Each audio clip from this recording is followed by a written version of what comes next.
Hallelujah.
Reka nze mbabwire bene data, ngiye gusoma message imwe nimara kuyisoma nde muntu uzi gusoma icyongereza beza beyo ndusha ngira accent ngiye abanyabuvira asome aka message ngakomante umunota umwe nimara kugakomanta dusenga Imana ariko gatuze gusenga ku bintu twatekereje bitari choke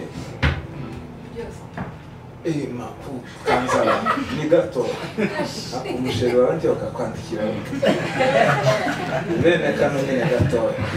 Almost 3 years after my marriage, usome garuga buri wese yumve n'uwizi kibarwa. Almost 3 years after my marriage, things started going the wrong way. The devil was at work in manipulating our minds so that we cannot be. Nyuma y'imyaka itatu ashatse watangiye kugera mu bihe bibi aho Satani yagendaga manipira ibitekerezo bye nuko manipira donc gufata niko gufata kugwa so that we cannot be in absolute agreement with each other and work as one. This song helped me a lot during my midnight moment with God. Helps me a lot during my midnight moment.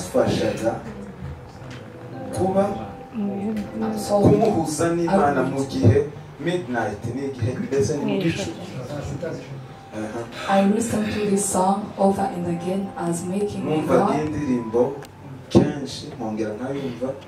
and to intervene in a relationship and settle the differences. God indeed showed up and me and my wife started having open and frank communication each day. Our love and relationship was renewed by Jesus' blood that has power to save and set free.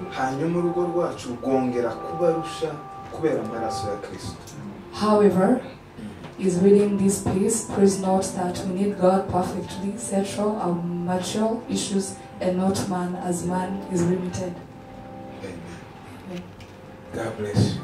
Icyo nari nshatse kuvuga zankunda kumva indirimbo z'ibyongereza cyane kuko baturusha urutoki kandi nta kindi gituma baturusha urutoki rwo kwandika nuko baza basoma ijambo ry'Imana rikabinsipira hanyuma bagahimba mu buryo bwagutse tuzadufashwa na Hillsong tudaturanye nabo tutabana nabo kandi tukumva nyine baturushije twari turi kumwe n'aba bagabo bushize bazana muri BKR nabonye ibintu bakoze badirimbye igihe gito ariko babanje bicaza abantu twumva presence y'Imana umwuka wayo icyo nari mvugiye bakorana inshuti zanjye muze mureka tuvuge tugifite uburyo bwo kuvuga tukinafite n'uburyo bwo gutega amatwi.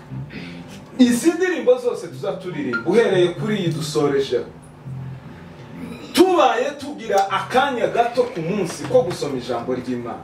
Ijambo ry'Imana dore ko rizarigira izi ndirimbo ni nk'amakara ariko atokwaka ikiza kizatsa mu muntu ni ugusoma ijambo ry'Imana. Ijambo ry'Imana ni umuriro rizariza rigatwika za ndirimbo zigakongoka mu mutima zikagirira akamaro ubugingo. Igihe cyose turirimba tudasoma ijambo ry'Imana ni nk'amakara adafite flame y'ikibiriti ntaco ryatsi. Iyo turirimba ngo urukundo rw'Imana ngo rwatumye ipfira umunyabyaha nkanje umuntu agatekereza akavuga ngo iri jambo ni iryo kwizerwa kandi rikwiriye kwemerwa rwose ngo rwuko Imana yapfiriye abanyabyaha ngo kandi muri ninje wari uw'imbere. Umuntu azayamba yitereka akavuga ngo ma abanyabyaha bose abona utekereza ibyaha abo nabonye bakora ibyaha baracandi mu bitugu. Umuntu akikonsidera nk'umunyabyaha wa mbere Imana yababari ni umufana mbahari. Ijambo ry'Imana rizariza rikactive. Ijambo ry'Imana rizaririnda umuntu. Inshuro nyinshi ku mwisho w'umwaka tuzaturirimba ngo Mana warakoze kuturindira ubugingo warakoze kuturinda, waturinze impanuka batwara imodoka, waraturinze mu kazi ndibatu, ariko ndidutekereze kuvyerekeranye n'ubugingo no kumara umwaka udaciye inyuma ya umugore, udaciye inyuma umugabo wawe, ni ikintu n'imbaraga z'umwuka wera ziba zarabungabunza umuntu zikamubungabunga ico kuko gikora ku bugingo nico cyo gushimirwa cyambere. Iyo umaze umwaka haza ukamara ukwezi udatukanye utavuganye nabi n'umuntu, n'imbuto z'umwuka wera ni manifestation ya Kristo mu muntu. Niho gutegamira umuntu agashima akavuga ngo mana umunyabyankanje yohinduka umuntu akamara ukwezi adatukana afite ubuhamya bwiza muri quartier, nico cyo guhera. Nababwiye ngo ijambo ni nka flame ku makara adafite ikiyaca. Bashuti bavandimwe, nongere mbabwiye iyi true promises tujya dusoma intego zayo. Twaravuze ngo ni true worship, true prayer and true word of life. Ijambo ry'ukuri tuze dusome, tuze twihina dusome akagakiza ukumuzamona uko twese turi mu bubyutse, ariko abazosigara bahagaze n'abasigaye ku ijambo ry'Imana. Umuntu azabura gute iminota 5 iyo ndyamye n'ukuri ntasomye ijambo ry'Imana, nzanumva mbese ninko kurara ku manga. Anytime nohirima umuntu azamarara na nguruhu. Hallelujah. Ico kintu ko ndagira ngo kije mu mawazo yacu. Nico gihe tuzora dufata indirimbo twaririmba mu abantu bakaza bakorwaho nta gitangaje. None Imana kiratugwiriza abafite impano zo kuririmba, none Imana kiratugwiriza. Ariko cyane twebwe niba Imana itugwirisha abazi kuririmba, twebwe twese tugwiswemo n'ikintu cyo kugwiza ijambo ry'Imana mu mitekerereze yacu. Ijambo ry'Imana rizaririnda umukobwa, ijambo ry'Imana rizaririnda umupapa, ijambo ry'Imana rizaririnda umumama, ijambo ry'Imana ngo ndetse n'umwana muto muzi gusenga Imana. Samuel ngo ntazagira ubwoba ngazobeshwa no gusenga. Ntawosenga adafite ijambo. Mureke dusenga. Simbwira umuntu ngo asengere iki, ibyo byose hejuru y'ibi twumvishije. Imana buri wese ivugurura amawazo yacu tumenye icyo gusengera. Wacu natera gakorasi asanti Yesu, hanyuma dusenga Imana kandi mikoro. Nitumara twese buri wese yiga Imana, asenga Imana, Imana irakora imirimo. Asante Yesu, haleluya. Asante Yesu, Asante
ahubwo dukeneye mwami kugaragaza ijambo ryawe ngo nawe Pawulo yandika Timoteyo aramwandikira ngo kandi ijambo ribe rikwiriye ngo ryuzuye ubwenge bwinshi ngo kandi risize n'ubwe imbaraga zawe mwami zikaze imbaraga zawe data imbaraga zawe mu murimo wawe Mana imbaraga zawe mu murimo imbaraga zawe mu murimo wawe dukeneye ubuhamya bwiza buturuka mu birangano dukeneye ubuhamya bwiza buturuka mu ndirimbo duhaye dukeneye ubuhamya bwiza bubohora imbohe bukamara imibabaro izina riryoshye biruhura imbohe rikamara imibabaro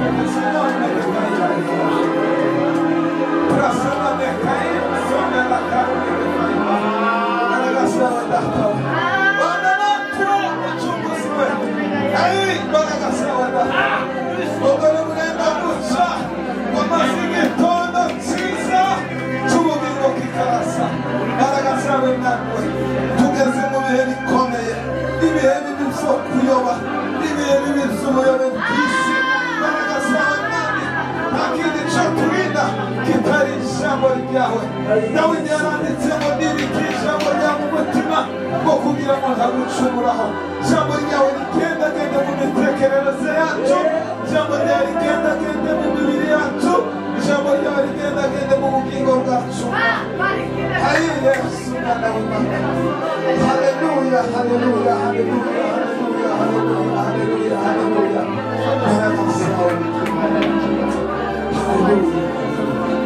urakoze mwana wakoze kubana natwe muri repetisiyo izina ryawe rihimbaza ushimwe kuba abashyitsi baha umugisha ushimwe kuba abasanzwe baha umugisha udukomereza amaboko kugeza ku ndodo reka ubuntu bw'umwami wacu yesu urukundo rw'imana no gufashwa n'umwuka wera bibane natwe twese n'abene data bose none n'ibihe bidashira ku bwa yesu mwami tugukomeye amashyi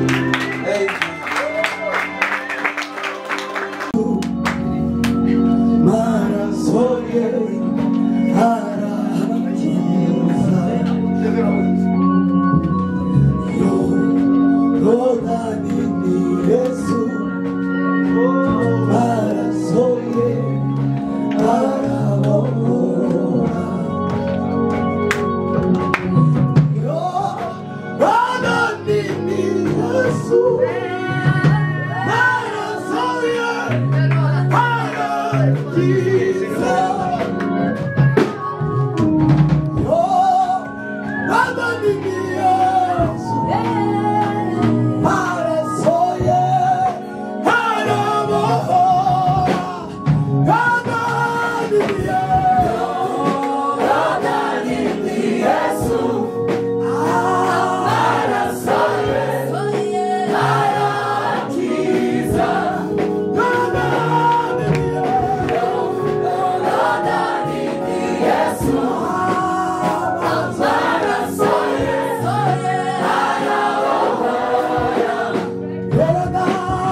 Thank you.